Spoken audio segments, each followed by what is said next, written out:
संगम युग पर ही तुम्हें आत्म अभिमानी बनने की मेहनत करनी पड़ती है। सतयुग अथवा कलयुग में ये मेहनत नहीं होती है। प्रश्न, श्री कृष्ण का नाम उनके माँ बाप से भी अधिक वाला है, क्यों? उत्तर, क्योंकि श्री कृष्ण पहले जिनका भी जन्म होता है वो योग बल से नहीं होता। श्री कृष्ण के माँ बाप ने कोई योग बल से जन्म नहीं लिया। पूरी कर्मातीत अवस्था वाले राधे कृष्ण ही हैं, वही सदगति को पाते हैं। जब सब पाप आत्मा खत्म हो जाती है तब बिल्कुल नई दुनिया में श्री कृष्ण का जन्म होता है। पावन दुनिया में श्री कृष्ण का जन्म होता है, उसे वैकुंठ कहा जाता है। संगम पर श्री कृष्ण की आत्मा ने सबसे अधिक पुरुषार्थ किया, इसलिए उनका बहुत नाम वाला है। धारणा के लिए मुख्य सार, बुद्धि को पवित्र बनाने के लिए याद की यात्रा में मस्त रहना है। कर्म करते भी एक माशूक याद रहे, तभी कर्माचित बनेंगे।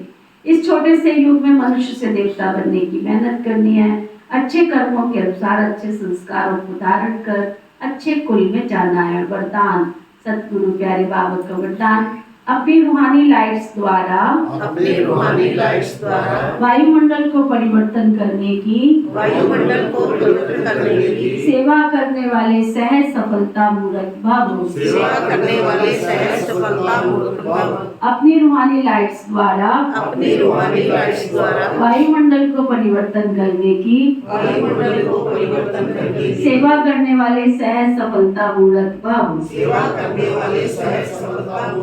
जैसे साकार सृष्टि में रंग की लाइट दिखाते हो, वही वातावरण हो जाता है। अगर हरी लाइट होती है तो चारों तरफ वही प्रकाश छा जाता है। लाल लाइट जलाते हो तो याद का वायुमंडल बन जाता है। जब स्थूल लाइट वायुमंडल को परिवर्तन कर देती है तो आप लाइट हाउस भी पवित्रता की लाइट व सुख की लाइट से वायुमंडल परिवर्तन करने की सेवा करो तो सफलता मूर्त बन जाएंगे।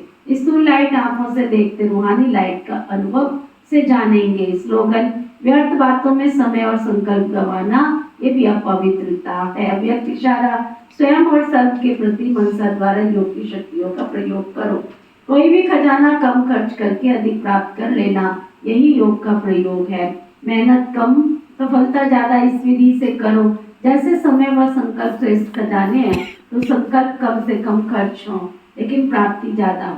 जो साधारण व्यक्ति 2-4 मिनट संकल्प चलाने के बाद सोचने के बाद सफलता प्राप्ति कर सकता है तो आप 1-2 सेकंड में कर सकते हो। इसको कहते हैं कम खर्च वाला नशीन। कम खर्च करो लेकिन प्राप्ति 100 गुना हो। इससे समय की व संकल्प की बचत होगी और औरों की सेवा में लगा सकेंगे, दान पुण्य कर सकेंगे। यही है योग का प्रयोग। ओम शांति।